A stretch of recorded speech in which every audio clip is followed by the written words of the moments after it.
Hi, everybody. Welcome on.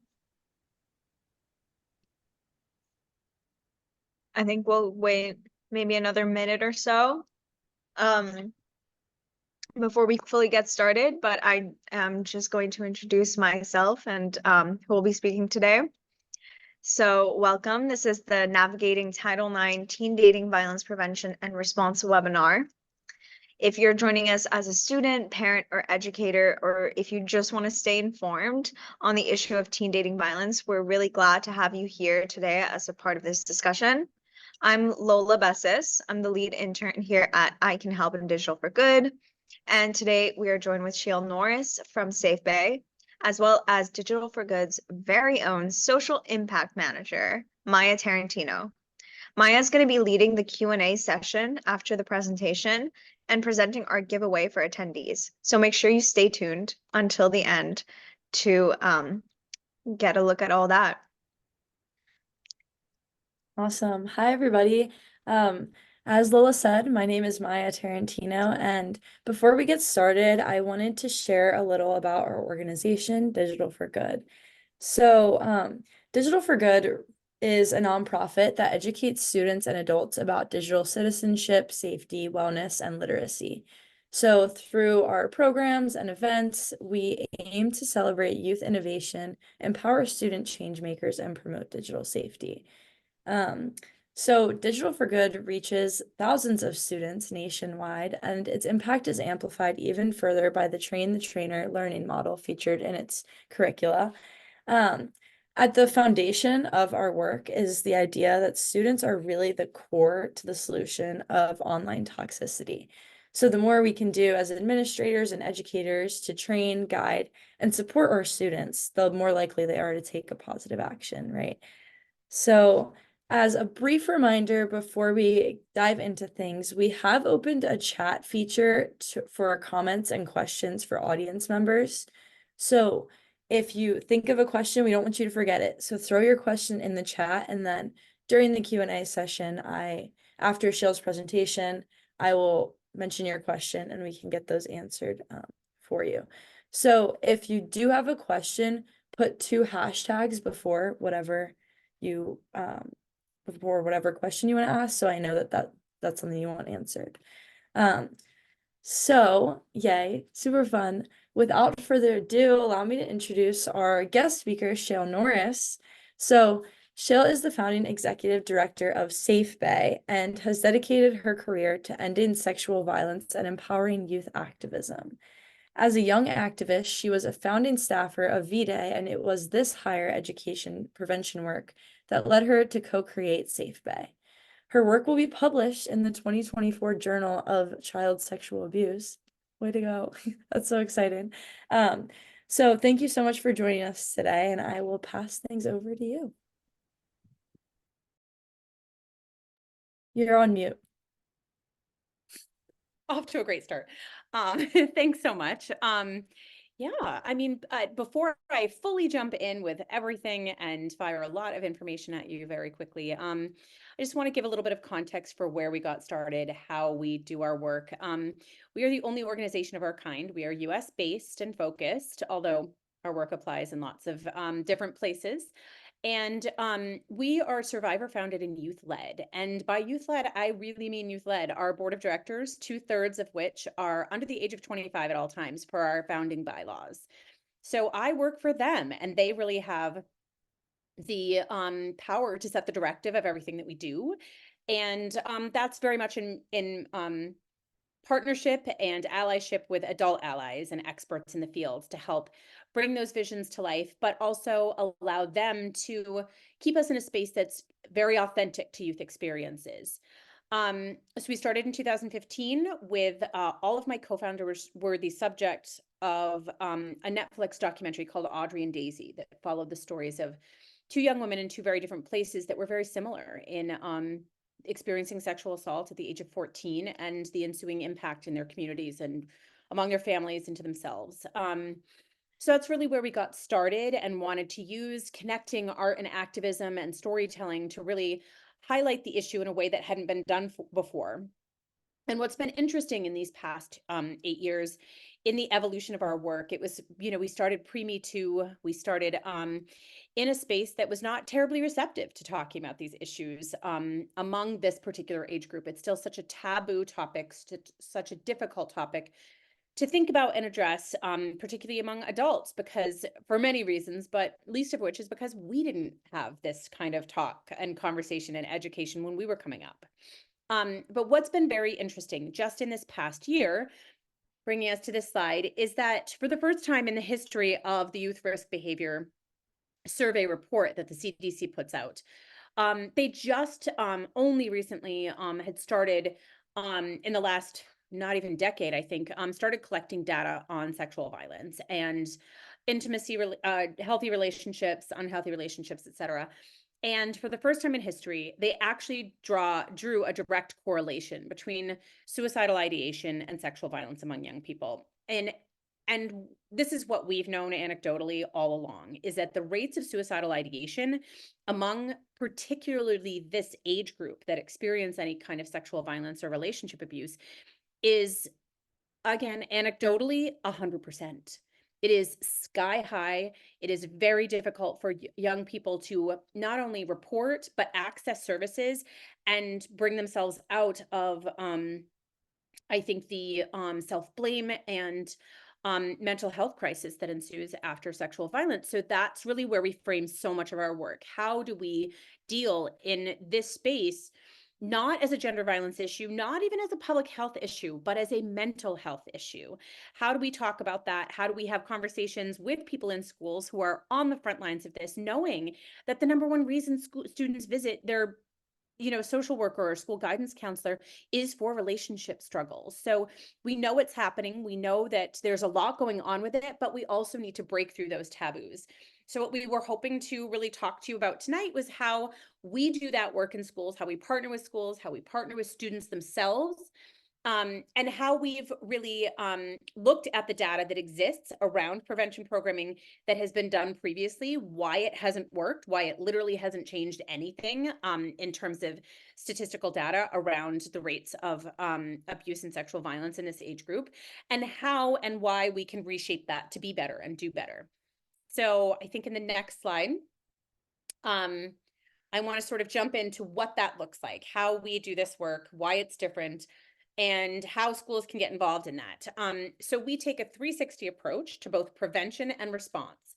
And again, I think it's a very different framework. A lot of times schools will work to, or we'll receive funding that's available to bring in a sexual violence advocate to do an assembly or do a classroom presentation, but that's a one-off approach. And what we know from the data is one-off approaches don't work. There needs to be ongoing, continuous, age-appropriate engagement throughout developmental years, and starting younger too, starting much, much younger. So we want to look at the ways in which we can, the other approach that's very traditional is that it's top down. It is created by adults, delivered by adults, talking at kids, not with kids. And again, if we've learned anything from some of the most recent sort of cultural shifts, it's that nothing for us without us. And that has to involve kids, especially kids who I think they just have that, that gauge, that meter, that, where they can gauge the authenticity and they can decide for themselves based on what they're seeing, if it speaks to them, if it's actually true to their existing experience, and they can sniff that out a mile away. So we want to make sure that anything we're doing that's engaging students is really authentic to their experiences. And so rather than talking at students, we are training students to deliver content. We're really engaging them to help us create the content that we produce for the use for work in schools. So that student leadership approach is critical to where we began.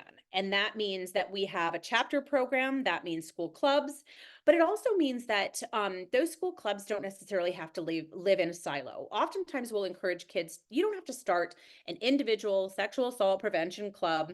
That doesn't sound like a lot of fun. And it also is very hard to get a wide diversity of students to participate in.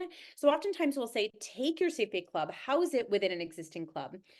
We go to the National Honor Society conference multiple times a year to talk to kids who are leading National Honor Society. We know there are already leaders in their schools. Is this an issue that National Honor Society might want to house? We work with kids who run like natural helpers clubs. They're already in a position where they're looking for opportunities and ways to be mental health support and helpers to their peers. So that's an excellent fit. So we often talk about that club structure being housed within another, so we can also take an intersectional approach to sexual violence being part of lots of other things. And then the other thing that we do with student leaders is train them as peer educators. So we have a 16 module, totally free, totally virtual, self-paced peer educator training that has been wildly, beyond my wildest dreams, successful. We have over 1,200 students in 45 states that have taken the peer educator training. And we have some incredible data that I'll come to later on that training. So it's an opportunity for them to be trained as certified peer educators so that they can be those message people in the schools, whether it's part of that school club, whether it, again, it's working with the adult allies in the building to help set them up with opportunities to deliver that content in a variety of different ways so that there can be multiple hits throughout the school year, throughout those 4 years that they're in high school, and even some programming in middle school as well. So then the other pieces that we deliver that really, again, I think mirror and pair nicely with that student leadership are faculty and staff response training. So it's wildly critical that we catch up adults in the space to say, this is what the kids are learning. This is what we didn't learn when we were coming up. I like to say, I always start with ruining all of our childhood movies, all the movies that really set the tone for us in our developmental years, things like John Hughes movies, things like Say Anything, and like reframing them to help us understand where we didn't get correct messaging coming up. And so, but also talking to faculty about how they can be first responders, how they can message themselves as a safe person for a student to disclose to, making sure that they know and work with their school administrators to know what the workflow is if a student does disclose to them. Who do they then share that with? What is a mandatory report? What's an internal investigation? What's referred outside of the building? Those are really, really, really critical gaps that we know exist in 99.9% of school districts. There is so little training for how to respond and how to be compliant with Title IX, which is a federal law that applies to any school that takes state federal funding, and that applies K through higher ed. So it's absolutely vital that faculty and staff are trained in what Title IX response is, how to be compliant in that, and how to make sure that when a student comes to them, not only are they compliant with that law, so we're reducing likelihood of liability, but that we are making sure that if something does happen to a student, they can access mental health resources within the school and make sure that we close that gap and they feel safe to come to school. Because one of the highest statistics for students who experience sexual violence is that they leave school. There is a term, it is called school pushout, and that is because it is so frequent, so common that we see a sexual assault survivor leave the district, transfer to a different school, homeschool, or just drop and get their GED at best.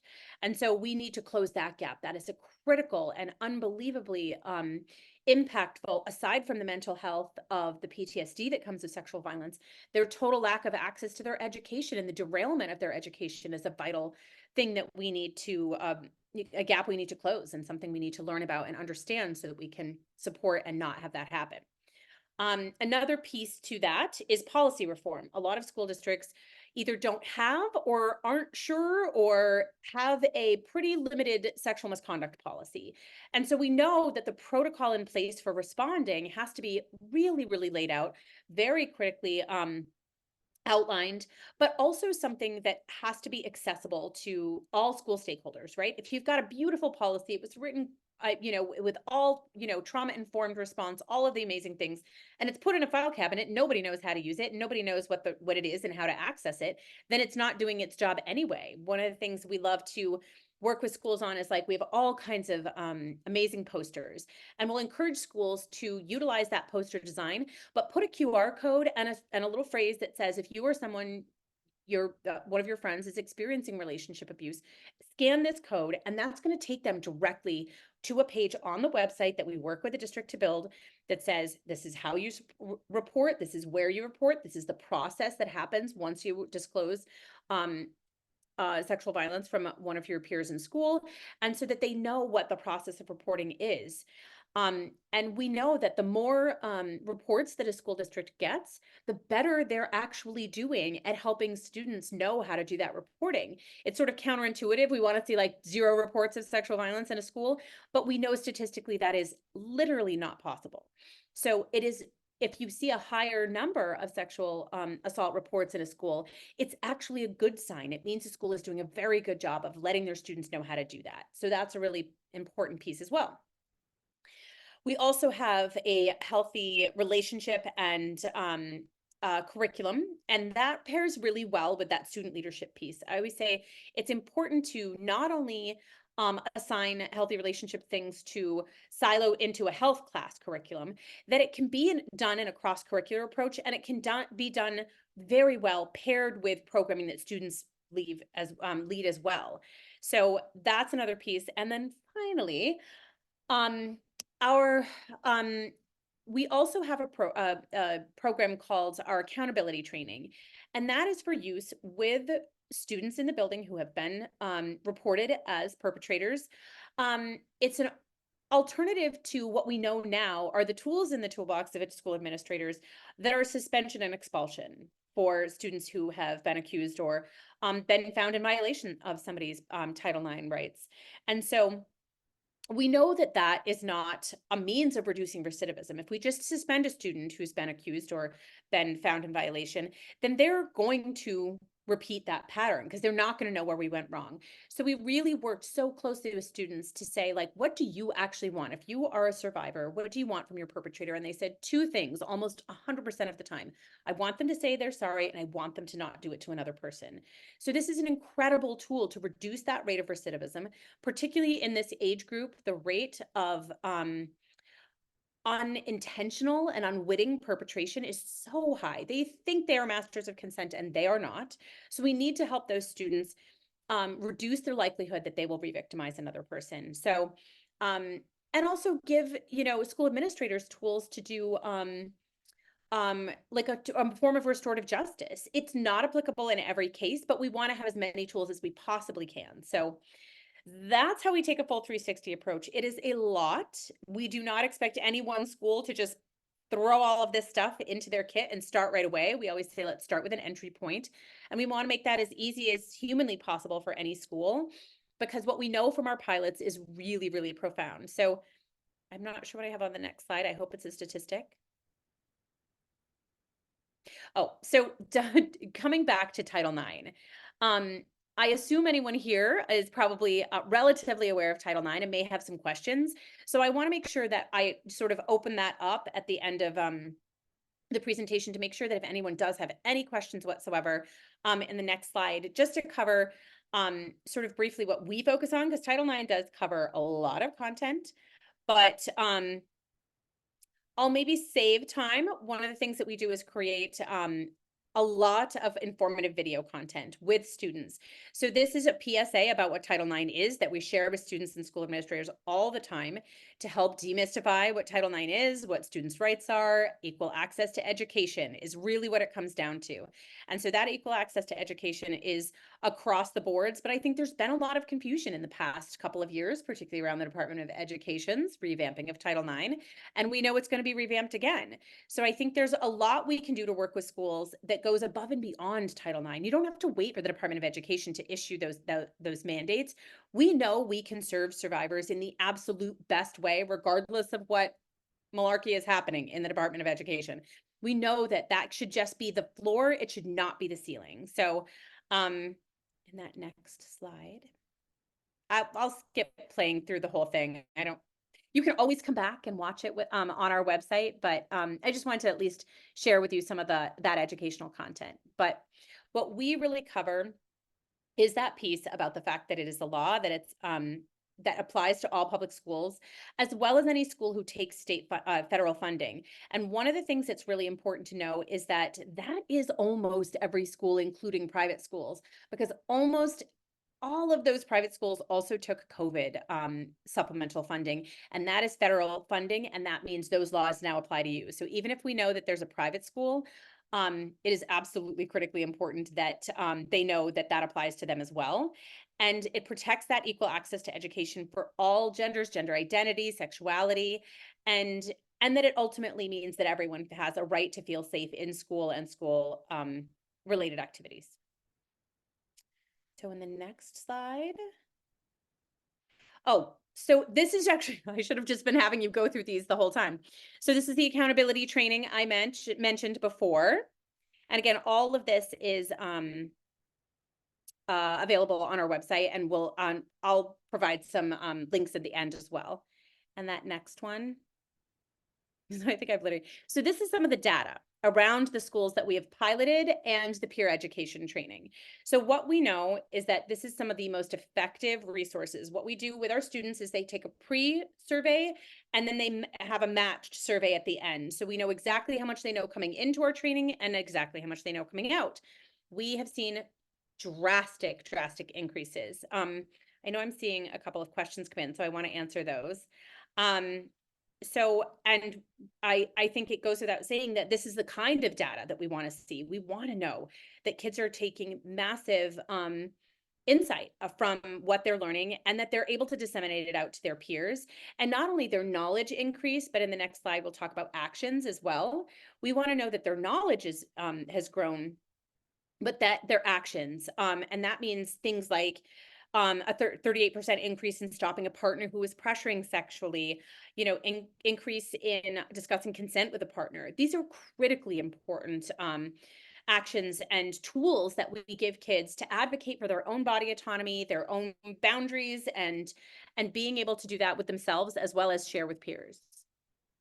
So I think we're almost to the end. I don't remember what else I have left. What's next? Yay, Q&A. So let me click on the chat so I can read those. They pop up and then they go away. Do you have any specific content for online abuse within relationships?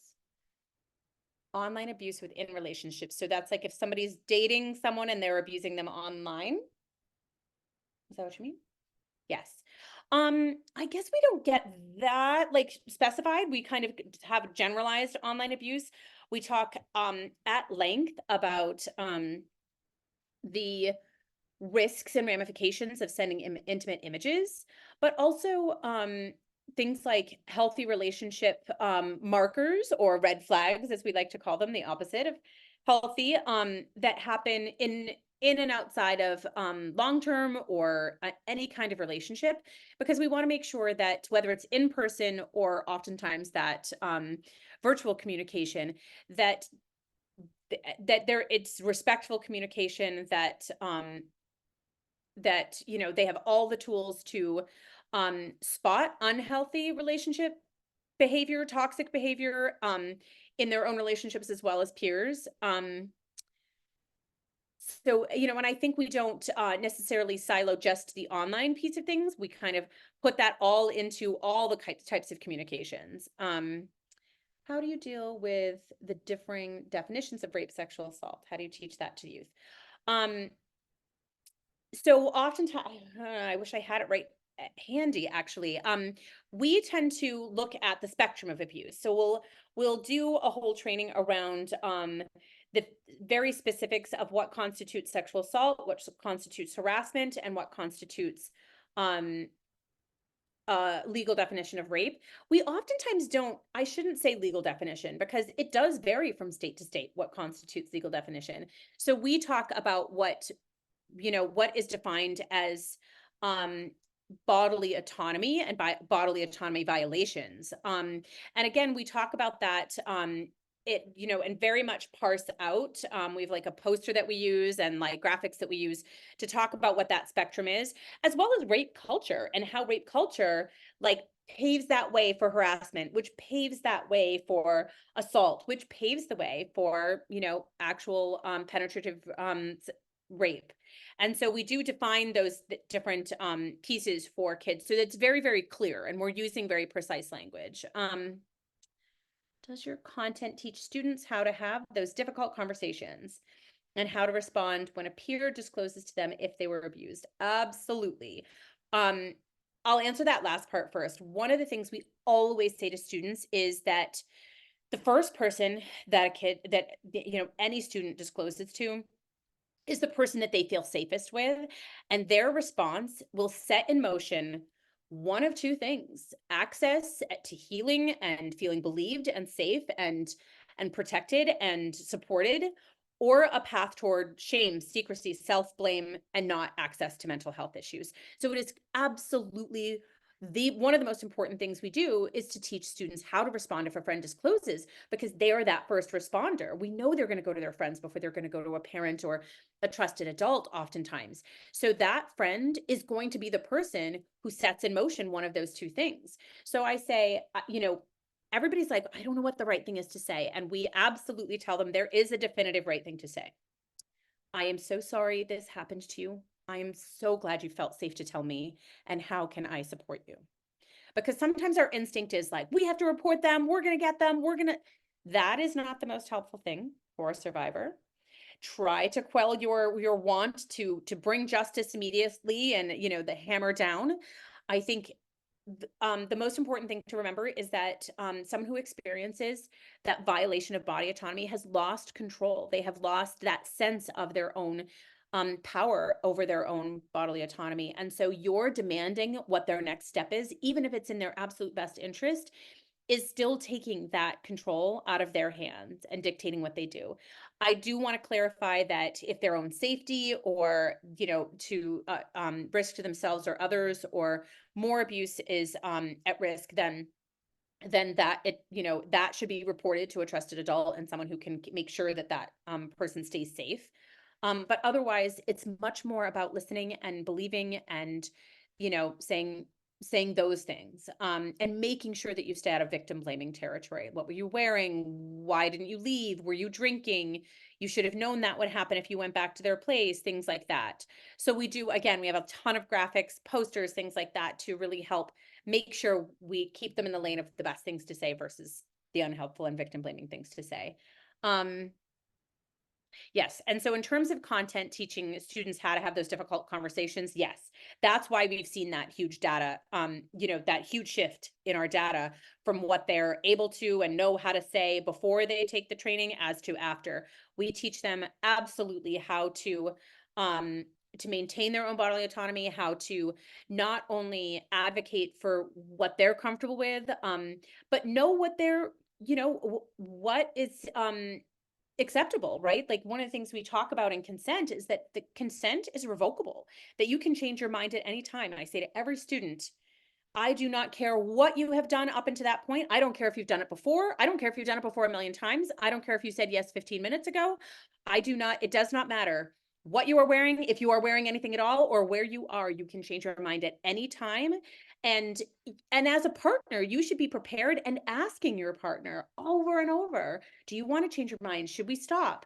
Do you want to take a pause for a minute? You seem you seem like this might not be okay. Like check in and prepare yourself at all times for that stop. So I think we do a lot of work around giving them those tools. Okay, so we're rounding out our Q&A session. Okay, so again, if there's any other question, we definitely have content around grooming and some of those red flags for adult to child perpetration. Awesome. Well, thank you so much again for joining us. Sorry we have to rush out of here. Our Zoom is only for 1 more minute. But as thank you gifts for everyone attending today, we are giving out free copies of Digital for Good's new sextortation defense resource. So I think on the next slide, this 2-page resource guide provides practical steps to students, parents, and teachers on how to deal with the issue of sextortation online. So you can download the resource for free using the link on that slide. Just take a picture. So thank you all so much again for joining us. We will be holding another session of our Admin Tech Talk series later this month on February 27th.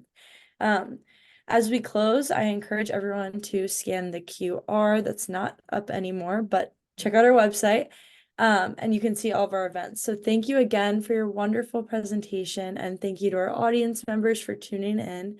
And we hope to see you guys at our next webinar on February 27th.